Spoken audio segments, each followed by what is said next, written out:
तू ठाकुरो बैरागरो मैं जही घन चेरी राम। तू सागरो रतनागरो हों सार न जाना तेरी राम। सार न जाना तू वडदाना कर मेहरमत साई। किरपा कीजै सामत दीजै आठ पहर तुद तिहाई। गर्भ न कीजै ऋण हो बीजै तांगत जीरे तेरी। सब ऊपर नानक का ठाकुर मैं जही घन चेरी राम। सब ऊपर नानक का ठाकुर मैं जही घन चेरी राम। हमें अवगुण भरे एक गुण नाही। अमृत छाड़ बिख बिख खाई। माया मोह परम पै भूले सुतदारा स्यों प्रीत लगाई। एक उत्तम पंथ सुन्यो गुर संगत तेह मिलंत जम त्रास मिटाई। एक अरदास पाठ कीरत की गुर रामदास राखो सरनाई। सो कहो टल गुर सेविया अहनस सहज दर्शन रस्य गुरु का जन्म। होवै सिफत खसमदि नूर अरसह कुरसह। तुद डिठे सच्चे पातशाह मल जन्म जन्म दे। सजन सच्चा पातशाह सिर साध। जिस पास बैठया सोहिया सबना दा। सतनाम श्री वाहिगुरु साहिब जी। बिलावल महला पंजवा। तुम समर्था कारण करना। ढाकन ढाक गोबिंद गुर मेरे। मोहे अपराधी शरण चरण। तुम समर्था कारण करना।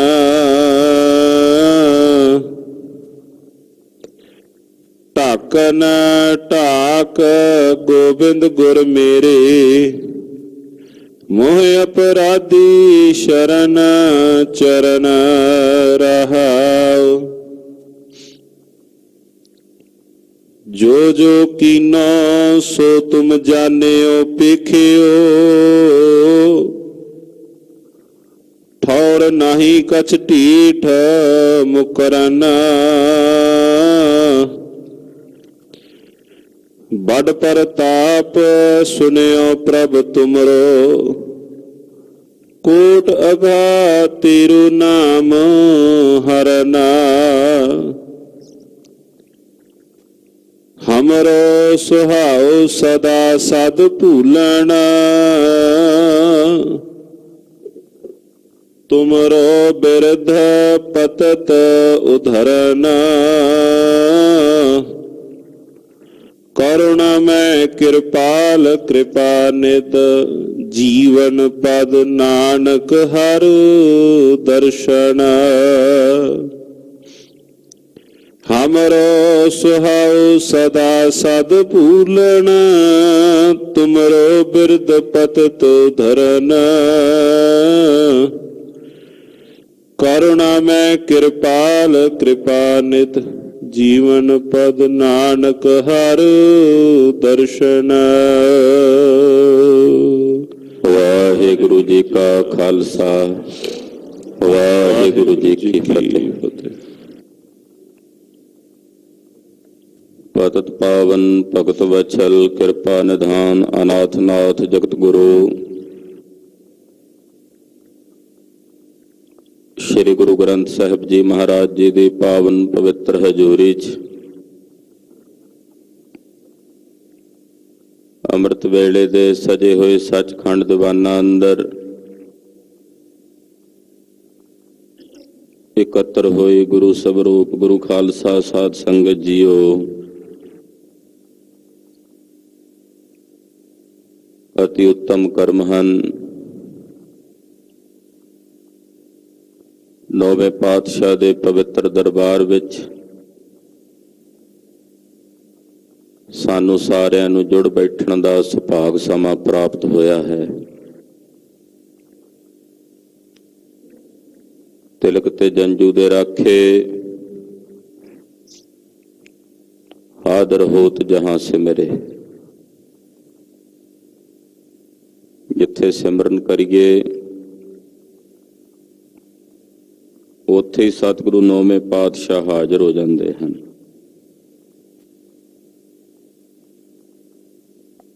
बादर हैं तेह नर जग में जान्यो नहीं है यही जग कादर। वो बंदे संसार दे विच व्यर्थ अपना जन्म बतीत करते ने जिन्हां ने नहीं जानिया कि श्री गुरु तेग बहादुर साहब ही रब हन। ऐसे दीन दयाल सतगुरां दे पवित्र स्थान दी चरण छो भूमि दी पावन धूड़ सानू प्राप्त हो रही है। इसे महीने च सतगुरां दे शहीदी दिहाड़े आ रहे हैं। 19 दसंबर नूं नौवें पातशाह जी महाराज जी का शहीदी दिहाड़ा है। मगर सुदी पंचमी का सारियां संगतां ने उस दिन भी वध चढ़ के परिवारां समेत हाजरियां भरनियां हन। आज अमृत वेले सतगुरु जी ने पावन पवित्र साख दी दात बख्शिश। आओ कुछ समय लिए सतगुरां दे शब्द नूं रल मिल के विचारीए। विचार नाम विवेक दा भी है, विवेक नाम विचार दा है। विवेक दा मतलब हुंदा है कि जिस इक्को पदार्थ विच सच ते झूठ मिलिया होवे ना, सच ते झूठ इक्को पदार्थ विच मिलिया होवे, ਉਹਦੇ ਵਿੱਚ ਕੀ सच है उसनूं ग्रहण करके जो झूठ है उसका त्याग कर देना ਉਹਨੂੰ विवेक कहते हैं। गुरबाणी विवेक है, ये विचार है। गुरबाणी दे विवेक नाल असीं इस जगत दे विच, क्योंकि जगत सच भी है झूठ भी ਇਹਦੇ ਵਿੱਚ मिलिया होया है। तुसीं आखोगे सच झूठ दोवें किवें मिल के रहिंदे ने, ਇਹ किवें हो सकता है भी सच ते झूठ दोवें मिल जाण। ऐसा हुंदा है। हनेरे विच पई हुई रस्सी सच है पर ਉਹਦੇ ਵਿੱਚ सप दिसदा ਜਿਹੜਾ ਉਹ झूठ हुंदा। सच ਵਿੱਚ ही झूठ दिस रिहा ना। पर जिस वक्त रस्सी दे स्वरूप ਦਾ यथार्थ ज्ञान हो जाए उस वेले फिर सप अपने आप ही विलय हो जाता है। इसे तरह गुरबाणी सानू इहो जी विवेक बुद्धि प्रदान करती है कि ये जगत असत है पर इहदे विच जिस दे आश्रित हो के जगत भास रहा है वो परमात्मा सत है।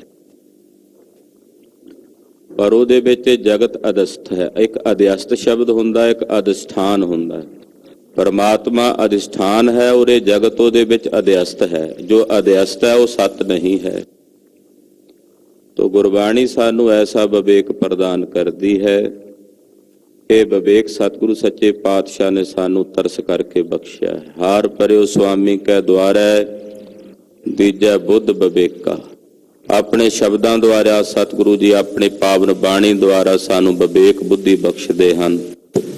आओ रल मिल के पातशाह दे पावन शब्द नू हुक्मनामे नू विचारीए। गुरु पातशाह दे पवित्र चरनां विच ਆਪਣੀ ਹਾਜ਼ਰੀ ਲਵਾਉਂਦਿਆਂ ਸਮੂਹ ਮਾਈ ਭਾਈ ਆਪਣੀ ਰਸਨਾ ਨੂੰ ਪਵਿੱਤਰ ਕਰੋ ਤੇ ਆਖੋ ਜੀ ਸਤਨਾਮ। ਸ਼੍ਰੀ ਵਾਹਿਗੁਰੂ ਸਾਹਿਬ ਜੀ। ਸਤਨਾਮ ਵਾਹਿਗੁਰੂ ਸਾਹਿਬ ਜੀ। ਬਿਲਾਵਲ ਮਹੱਲਾ ਪੰਜਵਾਂ। ਤੁਮ ਸਮਰਥਾ ਕਾਰਨ ਕਰਨ। ਰਾਗ ਬਿਲਾਵਲ ਹੈ। ਬਿਲਾਵਲ ਰਾਗ ਵਿੱਚ ਸਾਹਿਬ ਪੰਜਵੇਂ ਪਾਤਸ਼ਾਹ ਸ੍ਰੀ ਗੁਰੂ ਅਰਜਨ ਦੇਵ ਸਾਹਿਬ ਜੀ ਦੇ ਉਚਾਰਨ ਕੀਤੇ ਹੋਏ ਪਾਵਨ ਅੰਮ੍ਰਿਤ ਬਚਨ ਹਨ। ਹੇ ਵਾਹਿਗੁਰੂ ਜੀ, ਤੁਸੀਂ ਸਮਰੱਥ ਹੋ। ਸਮਰੱਥ ਸਮਰੱਥ ਉਸ ਨੂੰ ਕਹਿੰਦੇ ਨੇ ਜਿਸ ਲਈ ਕੁਝ ਵੀ ਅਸੰਭਵ ਨਹੀਂ ਹੈ, ਉਹ ਸਮਰੱਥ ਹੁੰਦਾ। ਅਸੀਂ ਜੀਵ ਹਾਂ, ਅਸੀਂ ਅਸਮਰੱਥ ਹਾਂ। ਸਾਡੇ ਲਈ ਬਹੁਤ ਕੁਝ ਐਸਾ ਜੋ ਅਸੰਭਵ ਹੈ, ਸਾਡੇ ਕੋਲੋਂ ਨਹੀਂ ਹੋ ਸਕਦਾ, ਕਿਉਂਕਿ ਅਸਮਰੱਥ ਹਾਂ। ਅਕਾਲ ਪੁਰਖ ਵਾਹਿਗੁਰੂ ਪਰਮੇਸ਼ਰ ਜੀ ਸਮਰੱਥ ਨੇ, ਕਿਉਂਕਿ ਉਸ ਵਾਹਿਗੁਰੂ ਪਰਮੇਸ਼ਰ ਲਈ ਕੁਝ ਵੀ ਅਸੰਭਵ ਨਹੀਂ ਹੈ। ਜਾਂ ਇਸ ਤਰ੍ਹਾਂ ਕਹਿ ਲਈਏ, ਪਰਮੇਸ਼ਰ ਦੇ ਕੋਸ਼ ਵਿੱਚ, ਅਕਾਲ ਪੁਰਖ ਦੀ ਡਿਕਸ਼ਨਰੀ ਵਿੱਚ ਅਸੰਭਵ ਨਾਮ ਦਾ ਸ਼ਬਦ ਹੀ ਨਹੀਂ ਹੈ। ਜਿਸ ਲਈ ਕੁਝ ਵੀ ਸੰਭਵ ਹੋਵੇ ਉਹਨੂੰ ਕਹਿੰਦੇ ਨੇ ਸਮਰੱਥ। ਜਿਸ ਲਈ ਇਹ ਸੰਭਵ ਹੋਵੇ ਕਿ ਪਿੰਗਲਾ ਪਰਬਤਾਂ ਤੇ ਚੜ੍ਹ ਸਕਦਾ, ਜਿਸ ਲਈ ਇਹ ਸੰਭਵ ਹੋਵੇ ਕਿ ਮੂਰਖ ਤੇ ਗੂੰਗਾ ਤੇ ਬੋਲਾ ਉਹ ਗੀਤਾ ਦੇ ਅਰਥ ਕਰ ਸਕਦਾ, ਉਹ ਕਰਾ ਸਕਦੇ ਉਹਦੇ ਕੋਲੋਂ। ਗੂੰਗਾ ਨਹੀਂ ਬੋਲ ਸਕਦਾ, ਨਾਲੇ ਮੂਰਖ ਵਿਅਕਤੀ ਕਿਵੇਂ ਗੀਤਾ ਦੇ ਅਰਥ ਕਰੇਗਾ। ਪਰ ਸਮਰੱਥ ਚਾਹੇ ਤੇ ਸਿਰ ਤੇ ਛੜੀ ਰੱਖ ਦੇ ਤੇ ਉਹ ਬੋਲ ਸਕਦਾ ਹੈ। ਸਮਰੱਥ ਵਾਸਤੇ ਕੁਝ ਵੀ ਅਸੰਭਵ ਨਹੀਂ ਹੈ। ਜਲ ਤੇ ਥਲ ਕਰ ਥਲ ਤੇ ਕੂਆ ਕੂਪ ਤੇ ਮੇਰ ਕਰਾਵੇ, ਧਰਤੀ ਤੇ ਆਕਾਸ਼ ਚੜਾਵੇ, ਚੜੇ ਆਕਾਸ਼ ਗਿਰਾਵੇ। ਉਹਦੇ ਲਈ ਕੁਝ ਵੀ ਅਸੰਭਵ ਨਹੀਂ। ਫਿਰ ਇਸ ਤਰ੍ਹਾਂ ਕਹਿ ਲਈਏ, ਨੀਕੀ ਕੀਰੀ ਮੈਂ ਕਲ ਰੱਖੈ, ਭਸਮ ਕਰੈ ਲਸ਼ਕਰ ਕੋਟ ਲੱਖੈ, ਜਿਸ ਕਾ ਸਾਸ ਨ ਕਾਢਤੇ ਆਪ, ਤਾਕੋ ਰਾਖਤ ਦੇ ਕਰ ਹਾਥ। ਜੇ ਚਾਹੇ ਤੇ ਨਿੱਕੀ ਜਿਹੀ ਕੀੜੀ ਵਿੱਚ ਇੰਨੀ ਕਲਾ ਪੈਦਾ ਕਰ ਸਕਦਾ ਹੈ ਕਿ ਉਸ ਨਿੱਕੀ ਜਿਹੀ ਕੀੜੀ ਨੂੰ ਕਰੋੜਾਂ ਲਸ਼ਕਰਾਂ ਨੂੰ ਸਾੜ ਕੇ ਸੁਆਹ ਕਰਨ ਦੀ ਸਮਰੱਥਾ ਪੈਦਾ ਕਰ ਸਕਦਾ। ਸਮਰੱਥ ਚਾਹੇ ਤੇ ਮਾਸ ਖਾਣ ਵਾਲਿਆਂ ਨੂੰ ਘਾਹ ਖਾਣ ਲਾ ਦੇ, ਘਾਹ ਖਾਣ ਵਾਲਿਆਂ ਨੂੰ ਮਾਸ ਖਾਣ ਲਾ ਦੇਵੇ। ਇਸ ਕਰਕੇ ਸਮਰੱਥ ਵਾਸਤੇ ਕੁਝ ਵੀ ਅਸਚਰਜ ਨਹੀਂ, ਅਸੰਭਵ ਨਹੀਂ। ਕਲਗੀਆਂ ਵਾਲੇ ਚੋਜੀ ਪ੍ਰੀਤਮ ਪਾਤਸ਼ਾਹ ਜਦੋਂ ਰਾਜਸਥਾਨ ਦੇ ਇਲਾਕੇ 'ਚ ਨਰਾਇਣੇ ਨਗਰ ਪਹੁੰਚੇ, ਇੱਥੇ ਮਹੰਤ ਜੈਤ ਰਾਮ ਜੀ ਰਹਿੰਦੇ, ਦਾਦੂ ਦੀਨ ਦਿਆਲ ਜੀ ਦਾ ਦਿਉਰਾ ਸੀ। ਮਹੰਤ ਜੀ ਨੇ ਸਤਿਗੁਰਾਂ ਨੂੰ ਬੇਨਤੀ ਕੀਤੀ, ਮਹਾਰਾਜ ਸਾਡੇ ਅੱਜ ਡੇਰੇ 'ਚ ਆ ਕੇ ਚਰਨ ਪਾਓ, ਨਾਲੇ ਭੋਜਨ ਛਕੋ। ਸਾਡੇ ਘਰ ਦੀ ਇਹ ਮਰਿਆਦਾ ਹੈ ਕਿ ਆਏ ਗਏ ਨੂੰ ਭੋਜਨ ਛਕਾਉਂਦੇ ਹਾਂ। ਨਾਲੇ ਤੁਸੀਂ 10ਵੇਂ ਗੁਰੂ ਹੋ, ਗੁਰੂ ਨਾਨਕ ਸਾਹਿਬ ਦੀ ਗੱਦੀ ਦੇ ਮਾਲਕ ਹੋ। ਸਾਹਿਬ ਨੇ ਬਚਨ ਕੀਤਾ, ਸੰਗ ਹਮਾਰੇ ਮਾਸਾਹਾਰੀ। ਮਹੰਤ ਜੀ ਤੁਸੀਂ ਵੈਸ਼ਨੂੰ ਸਾਧ ਹੋ, ਸਾਡੇ ਨਾਲ ਤਾਂ ਮਾਸ ਖਾਣ ਵਾਲੇ ਜੀਵ ਵੀ ਹਨ। ਕਹਿਣ ਲੱਗੇ, ਮਹਾਰਾਜ ਅੱਜ ਉਹਨਾਂ ਨੂੰ ਵੀ ਬੇਨਤੀ ਕਰਕੇ ਸਾਧਾਂ ਦੀ ਜਵਾਰੀ ਖਵਾ ਦਿਆਂਗੇ, ਤੁਸੀਂ ਚਾਹੋ ਤੇ ਕਰ ਸਕਦੇ ਹੋ। ਗੁਰਦੇਵ ਨੇ ਵੇਖਿਆ ਭਾਵਨਾ ਹੈ।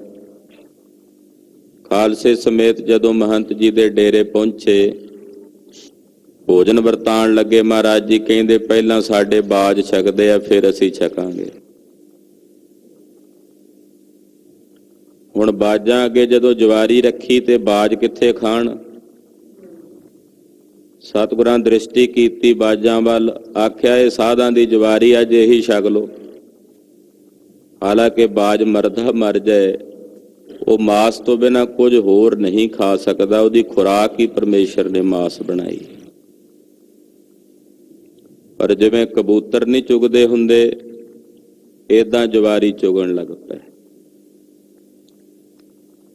ਇਹ ਸਤਿਗੁਰੂ ਸੱਚੇ ਪਾਤਸ਼ਾਹ ਸਮਰੱਥ ਦੇਵ ਨੇ ਉਹ ਸਿੰਘਾਂ ਬਾਜਾਂ ਚਰਗਾਂ ਕੁਹੀਆਂ ਇਹਨਾਂ ਖਵਾਲੇ ਕਾਹਾ। ਚਾਹੁਣ ਤਾਂ ਇਹਨਾਂ ਨੂੰ ਘਾਹ ਖਾਣ ਲਾ ਸਕਦੇ ਨੇ, ਸਾਰੇ ਮਾਸ ਖਾਣ ਵਾਲੇ ਜੀਵ ਨੇ। ਇਸ ਕਰਕੇ ਸਮਰੱਥ ਵਾਸਤੇ ਕੁਝ ਵੀ ਅਸਚਰਜ ਨਹੀਂ ਹੈ। ਇੱਕ ਛਿਨ ਵਿੱਚ ਕੁਝ ਤੋਂ ਕੁਝ ਕਰਨ ਦੀ ਸਮਰੱਥਾ ਸਮਰੱਥ ਰੱਖਦਾ ਹੈ। ਚਾਹੇ ਰਾਜੇ ਨੂੰ ਭਿਖਾਰੀ ਬਣਾ ਦੇ, ਭਿਖਾਰੀ ਨੂੰ ਇੱਕ ਛਿਨ 'ਚ ਰਾਜਾ ਬਣਾ ਦੇ। ਚਾਹੇ ਇੱਕ ਛਿਨ ਵਿੱਚ ਮੂਰਖ ਨੂੰ ਪੰਡਤ ਕਰ ਦੇਵੇ ਤੇ ਪੰਡਤ ਨੂੰ ਮੂਰਖ ਬਣਾ ਦੇਵੇ। ਇਸ ਕਰਕੇ ਸਮਰੱਥ ਵਾਸਤੇ ਕੁਝ ਵੀ ਅਸੰਭਵ ਨਹੀਂ ਹੈ। ਹੇ ਵਾਹਿਗੁਰੂ ਜੀ, ਤੁਸੀਂ ਸਮਰੱਥ ਹੋ। ਸਮਰੱਥ ਹੋ ਫਿਰ ਸਾਰੇ ਜਗਤ ਦੇ ਕਾਰਨ ਹੋ। ਸਾਰੇ ਸੰਸਾਰ ਦਾ ਕਾਰਨ ਕੀ ਹੈ? ਕਾਰਨ ਤੋਂ ਕਾਰਿਆ ਹੁੰਦਾ। ਕਾਰਨ ਨਾ ਹੋਵੇ ਤਾਂ ਕਾਰਜ ਨਹੀਂ ਹੋ ਸਕਦਾ। ਕਾਰਨ ਤੇ ਕਾਰਜ ਦੋਨਾਂ ਦਾ ਸੰਬੰਧ ਹੈ। ਜਾਂ ਇਸ ਤਰ੍ਹਾਂ ਕਹਿ ਲਈਏ, ਕਾਰਨ ਬੀਜ ਹੈ, ਕਾਰਜ ਉਸ ਤੋਂ ਪੈਦਾ ਹੋਇਆ ਪੌਦਾ ਹੈ। ਤੋ ਇਹ ਸਾਰਾ ਜਿਹੜਾ ਵਿਸ਼ਵ ਹੈ, ਇਸ ਦਾ ਕਾਰਨ ਹੈ ਵਾਹਿਗੁਰੂ ਜੀ, ਅਕਾਲ ਪੁਰਖ ਜੀ, ਤੁਸੀਂ ਹੋ ਕਾਰਨ। ਫਿਰ ਮਹਾਰਾਜ ਜੀ, ਕਰਨ ਵਾਲਾ ਕੋਈ ਵੱਖਰਾ ਨਹੀਂ ਹੈ, ਕਰਨ ਵਾਲੇ ਵੀ ਤੁਸੀਂ ਆਪ ਹੋ, ਕਰਤਾ ਵੀ ਹੋ ਨਾ। ਕਾਰਜ, ਕਾਰਨ ਔਰ ਕਰਤਾ, ਤਿੰਨ ਚੀਜ਼ਾਂ ਨੇ। ਕਾਰਨ ਵੀ ਤੁਸੀਂ ਹੋ, ਕਾਰਜ ਵੀ ਤੁਸੀਂ ਹੋ, ਔਰ ਇਸ ਨੂੰ ਕਰਨ ਵਾਲੇ ਕਰਤਾ ਵੀ ਤੁਸੀਂ ਹੋ। ਇਹ ਸਾਰੇ ਜਗਤ ਦੇ ਕਰਤਾ ਹੇ ਅਕਾਲ ਪੁਰਖ ਵਾਹਿਗੁਰੂ ਪਰਮੇਸ਼ਰ ਜੀ ਤੁਸੀਂ ਹੋ। ਕਣ ਢਾਕ ਗੋਬਿੰਦ ਗੁਰ ਮੇਰੇ,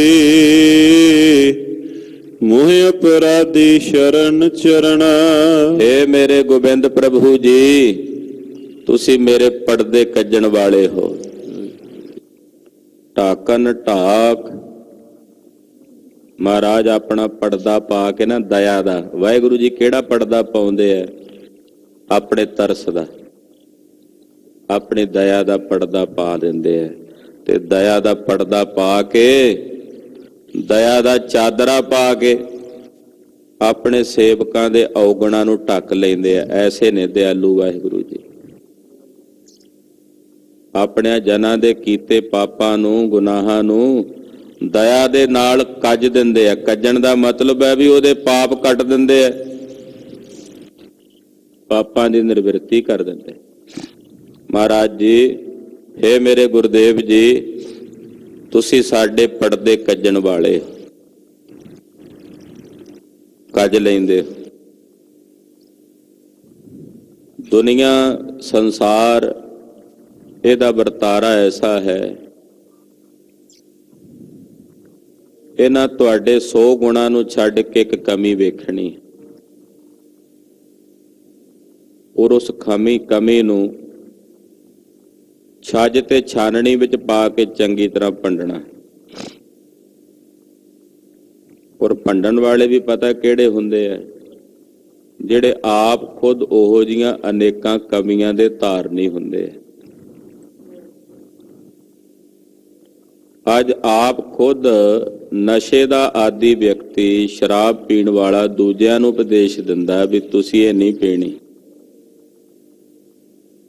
ਖੁਦ ਝੂਠ ਬੋਲਣ ਵਾਲਾ ਵਿਅਕਤੀ ਦੂਜਿਆਂ ਨੂੰ ਸੱਚ ਬੋਲਣ ਦਾ ਉਪਦੇਸ਼ ਦਿੰਦਾ।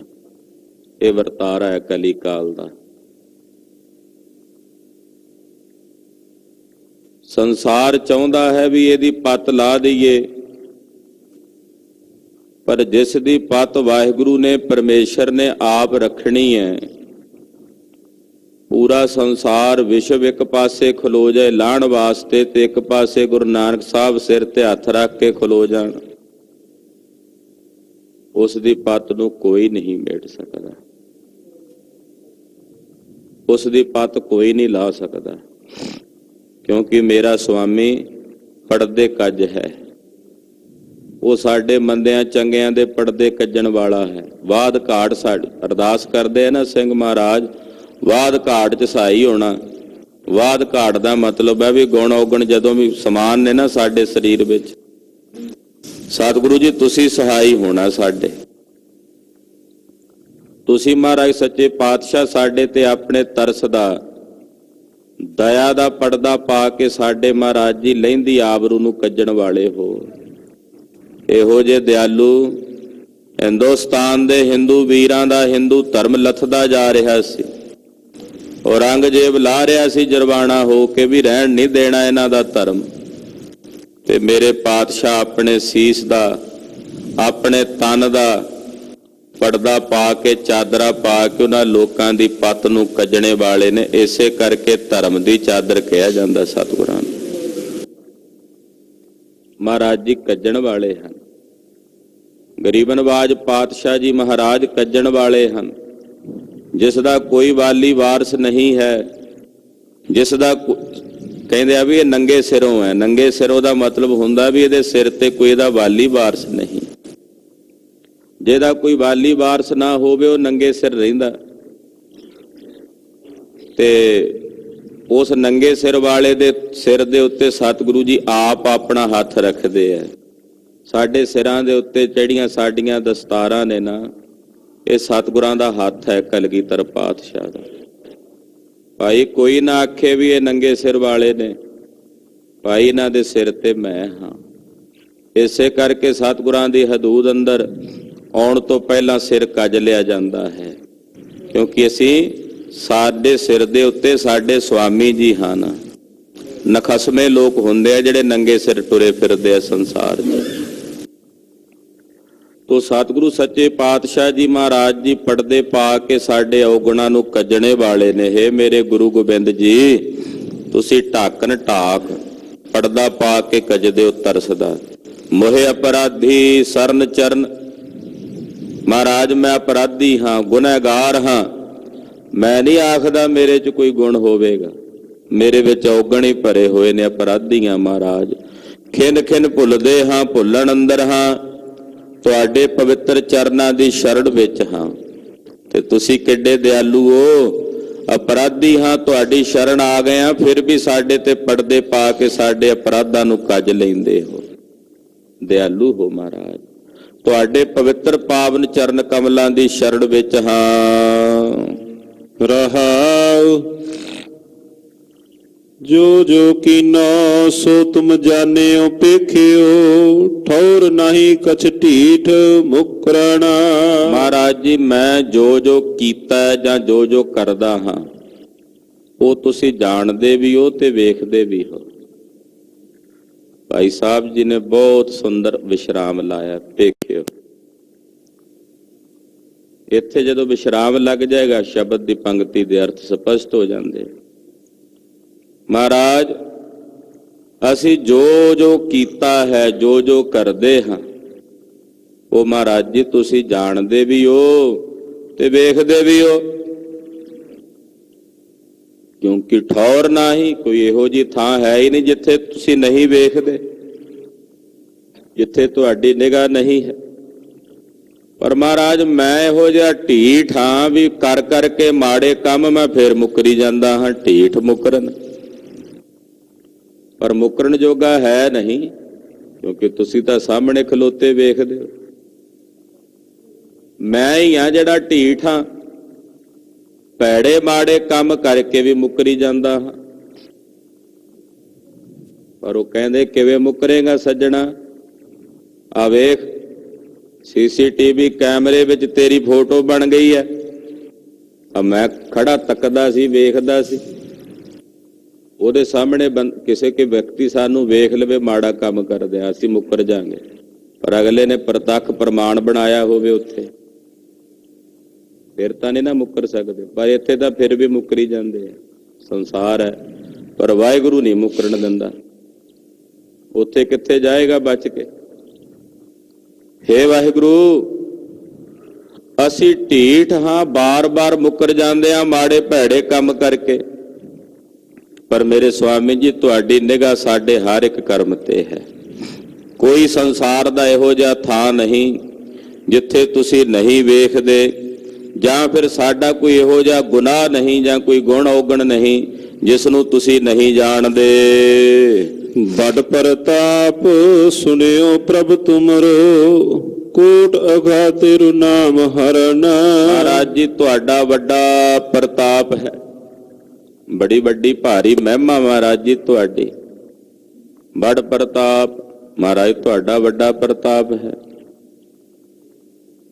ਤੇ ਮੈਂ ਇਹ ਸੁਣਿਆ, ਇਹ ਵੱਡਾ ਪ੍ਰਤਾਪ ਆਪ ਜੀ ਦਾ, ਕਿ ਤੁਹਾਡਾ ਪਵਿੱਤਰ ਅੰਮ੍ਰਿਤ ਨਾਮ ਸਾਡੇ ਕਰੋੜਾਂ ਪਾਪਾਂ ਨੂੰ ਕੱਟਣ ਵਾਲਾ ਹੈ। ਕੋਟ ਅਘਾ, ਅਗ ਨਾਮ ਹੁੰਦਾ ਪਾਪ ਦਾ। ਹਮ ਸੇ ਅਗਵੰਤਨ ਕੇ ਅਗਵੰਤ।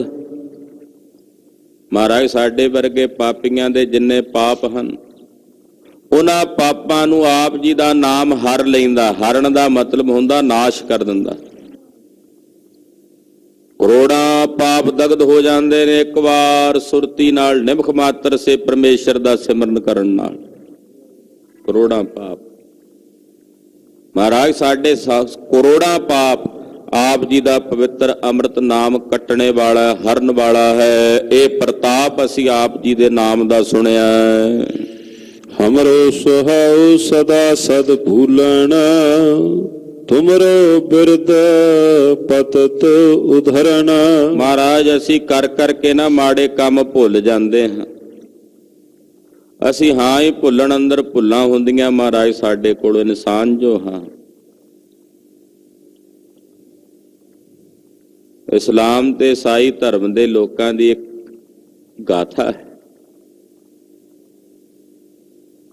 ਉਹ ਕਹਿੰਦੇ ਆ ਵੀ ਬੰਦੇ ਨੇ ਗਲਤੀ ਕੀਤੀ, ਰੱਬ ਨੇ ਕਿਹਾ ਸੀ ਵੀ ਆਹ ਜਿਹੜਾ ਫਲ ਹੈ ਨਹੀਂ ਖਾਣਾ, ਪਰ ਉਸਨੇ ਖਾ ਲਿਆ ਸ਼ੈਤਾਨ ਦੇ ਕਹਿਣ ਤੇ। ਉਸ ਗਲਤੀ ਦੇ ਕਾਰਨ ਮਨੁੱਖ ਦੀ ਉਤਪਤੀ ਹੋਈ, ਯਾਨੀ ਕਿ ਭੁੱਲ ਕੀਤੀ, ਭੁੱਲ ਹੋਈ, ਭੁੱਲ ਤੋਂ ਜੀਵ ਦੀ ਪੈਦਾਵਾਰ ਹੋਈ। ਐਸਾ ਹੋਇਆ ਨਹੀਂ ਹੋਇਆ, ਉਹਦਾ ਸਾਡੇ ਲਈ ਕੋਈ ਕਿਸੇ ਪ੍ਰਕਾਰ ਦਾ ਦਾਵਾ ਨਹੀਂ। ਪਰ ਸਿਧਾਂਤ ਬੜਾ ਪਿਆਰਾ ਹੈ। ਸਿਧਾਂਤ ਇਹ ਕਹਿੰਦਾ ਕਿ ਮਨੁੱਖ ਭੁੱਲਣ ਅੰਦਰ ਹੈ, ਤੇ ਭੁੱਲ ਦੇ ਵਿੱਚੋਂ ਪੈਦਾ ਹੋਣ ਕਰਕੇ ਇਹਦੇ ਅੰਦਰੋਂ ਭੁੱਲਾਂ ਇਹਦੇ ਕੋਲ ਬਾਰ-ਬਾਰ ਹੁੰਦੀਆਂ ਨੇ। ਗੁਰਬਾਣੀ ਵੀ ਕਹਿ ਰਹੀ ਹੈ। ਮਹਾਰਾਜ, ਸਾਡਾ ਸੁਭਾਅ ਹੀ ਇਹ ਹੈ, ਅਸੀਂ ਬਾਰ-ਬਾਰ ਭੁੱਲਦੇ ਹਾਂ, ਬਾਰ-ਬਾਰ ਭੁੱਲ ਜਾਂਦੇ ਹਾਂ ਮਹਾਰਾਜ। ਪਰ ਸਤਿਗੁਰੂ ਜੀ, ਤੁਹਾਡਾ ਬਿਰਦ ਇਹੋ ਜਿਹਾ, ਬਿਰਦ ਕਹਿੰਦੇ ਨੇ ਪ੍ਰਣ ਨੂੰ, ਤੁਹਾਡਾ ਬਿਰਦ ਹੈ ਸਾਡੇ ਵਰਗੇ ਡਿੱਗਿਆਂ ਹੋਇਆਂ ਨੂੰ ਉਧਾਰਨਾ। ਪਤਤ ਦਾ ਮਤਲਬ ਹੁੰਦਾ ਕਿ ਜਿਹੜਾ ਡਿੱਗ ਜਾਂਦਾ ਉਹਨੂੰ ਕਹਿੰਦੇ ਆ ਪਤਤ। ਮਹਾਰਾਜ ਜੀ, ਤੁਸੀਂ ਸਾਡੇ ਵਰਗੇ ਪਤਤਾਂ ਨੂੰ, ਡਿੱਗਿਆਂ ਹੋਇਆਂ ਨੂੰ ਉਧਾਰਨ ਵਾਲੇ ਹੋ। ਔਰ ਸਾਡਾ ਜਿਹੜਾ ਸੁਭਾਅ ਆ ਉਹ ਸਦਾ ਭੁੱਲਣ ਅੰਦਰ ਹੈ, ਅਸੀਂ ਮੁੜ ਮੁੜ ਕੇ ਭੁੱਲ ਜਾਂਦੇ ਹਾਂ। ਪੁਰਖਾ, ਇਹ ਥੜਾ ਸਹੀ ਨਹੀਂ ਬਣਿਆ। ਮਹਾਰਾਜ ਜੀ, ਭੁੱਲ ਗਿਆ ਸਾਂ, ਜਿਵੇਂ ਤੁਸੀਂ ਦੱਸਿਆ ਨਹੀਂ ਬਣਾ ਸਕਿਆ, ਢਾ ਦਿੰਦੇ ਆ ਮਹਾਰਾਜ, ਢਾ ਦਿੱਤਾ। ਰਾਮਿਆ, ਇਹ ਥੜਾ ਸਹੀ ਨਹੀਂ ਬਣਿਆ। ਮਹਾਰਾਜ, ਤੁਸੀਂ ਭੁੱਲ ਗਏ ਸੀ, ਤੁਸੀਂ ਜਿਵੇਂ ਦੱਸਿਆ ਸੀ ਮੈਂ ਤਾਂ ਉਦਾਂ ਬਣਾਇਆ। ਪਾਤਸ਼ਾਹ ਕਹਿੰਦੇ ਚੰਗਾ ਬਈ, ਫਿਰ ਢਾ ਕੇ ਬਣਾ ਦੁਬਾਰਾ। ਉਹ ਕਹਿੰਦਾ ਸਤਿਗੁਰੂ ਜੀ ਤੁਸੀਂ ਭੁੱਲ ਗਏ। ਤੇ ਧੰਨ ਗੁਰੂ ਰਾਮਦਾਸ ਪਾਤਸ਼ਾਹ ਕਹਿੰਦੇ, ਹੇ ਗੁਰੂ ਅਮਰਦਾਸ ਸਾਹਿਬ, ਮੇਰੇ ਕੋਲੋਂ ਭੁੱਲ ਗਿਆ, ਮੈਂ ਦੂਜੀ ਵਾਰ ਬਣਾਇਆ। ਤੀਜੀ ਵਾਰ ਤਾਂ ਚਰਨ ਹੀ ਫੜ ਲਏ ਰੋ ਕੇ। ਮਹਾਰਾਜ, ਕਿੱਡੇ ਬਖਸ਼ਾਂਦੋ ਦਿਆਲੂ ਸਤਿਗੁਰੂ, ਮੈਂ ਬਾਰ-ਬਾਰ ਭੁੱਲਦਾ, ਤੁਸੀਂ ਫਿਰ ਬਾਰ-ਬਾਰ ਬਖਸ਼ਦੇ ਹੋ। ਇਹ ਆ ਸਿੱਖੀ। ਮਹਾਰਾਜ, ਅਸੀਂ ਭੁੱਲਣ ਅੰਦਰ ਹਾਂ। ਗਰੀਬਨ ਬਾਗ ਸਾਹਿਬ ਸੱਚੇ ਪਾਤਸ਼ਾਹ ਜੀ, ਤੁਹਾਡਾ ਬਿਰਦ ਹੈ ਪਤਤਾਂ ਨੂੰ ਉਧਾਰਨਾ, ਪਾਪੀਆਂ ਦਾ ਪਾਰ ਉਤਾਰਾ ਕਰਨਾ। ਤੇ ਸਾਡਾ ਸੁਭਾਅ ਮਹਾਰਾਜ ਜੀ, ਅਸੀਂ ਬਾਰ-ਬਾਰ ਆਪ ਜੀ ਨੂੰ ਵੀ ਭੁੱਲ ਜਾਂਦੇ ਹਾਂ, ਤੁਹਾਡਾ ਸਿਮਰਨ ਵੀ ਸਾਨੂੰ ਭੁੱਲ ਜਾਂਦਾ। ਮਹਾਰਾਜ, ਕਿਰਪਾ ਕਰੋ ਸਤਿਗੁਰੂ, ਸਾਡੇ ਤੇ ਤਰਸ ਕਰੋ। ਕਰੁਣਾ ਮੈਂ ਕਿਰਪਾਲ ਕਿਰਪਾ ਨਿਧ, ਜੀਵਨ ਪਾਦ ਨਾਨਕ ਹਰ ਦਰਸ਼ਨ। ਇਹ ਕਰੁਣਾ ਦੇ ਸਾਗਰ, ਇਹ ਕਿਰਪਾ ਦੇ ਕਿਰਪਾਲੂ ਦੇ, ਕਿਰਪਾ ਦੇ ਮਾਲਕ ਸੁਆਮੀ ਜੀ, ਕਿਰਪਾ ਨਿਧ ਜੀ, ਮਹਾਰਾਜ ਤੁਸੀਂ ਸਾਨੂੰ ਜੀਵਨ ਪਦਵੀ ਦੇਣ ਵਾਲੇ। ਨਾਨਕ ਹਰ ਦਰਸ਼ਨ, ਹਰੀ ਦੇ ਜਿਹੜੇ ਦਰਸ਼ਨ ਨੇ ਉਹ ਜੀਵਨ ਪਦ ਪ੍ਰਦਾਨ ਕਰ। ਜੀਵਨ ਪਦਵੀ ਕੀ ਹੈ? ਜੀਵਨ ਪਦਵੀ ਉਸ ਅਵਸਥਾ ਦਾ ਨਾਮ ਹੈ ਜਿੱਥੇ ਜਾ ਕੇ ਦੁੱਖ ਸੁੱਖ ਇੱਕ ਸਮਾਨ ਬਿਰਤੀ ਨਾਲ ਪ੍ਰਤੀਤ ਹੁੰਦੇ, ਜਿੱਥੇ ਜਾ ਕੇ ਉਸਤਤ ਨਿੰਦਾ ਰਾਗ ਦੁਆਇਸ਼ ਵਿੱਚੋਂ ਇੱਕ ਸਮਾਨਤਾ ਪ੍ਰਤੀਤ ਬਿਰਤੀ ਹੁੰਦੀ। ਜਿਵੇਂ ਕੱਲ ਸਾਹਿਬ ਨੇ ਬਚਨ ਕੀਤਾ ਸੀ, ਕੱਲ ਹੁਕਮਨਾਮਾ ਸੀ ਸਤਿਗੁਰਾਂ ਦਾ, ਜੋ ਨਰ ਦੁੱਖ ਮੈਂ ਦੁੱਖ ਨਹੀਂ ਮੰਨ। ਇਹ ਜੀਵਨ ਪਦਵੀ। ਹਰੀ ਜੀ ਤੁਹਾਡੇ ਦਰਸ਼ਨ ਕਰੀਏ ਤਾਂ ਤੁਹਾਡੇ ਦਰਸ਼ਨਾਂ ਚੋਂ ਐਸੀ ਜੀਵਨ ਪਦਵੀ ਪ੍ਰਾਪਤ ਹੋ ਜਾਂਦੀ।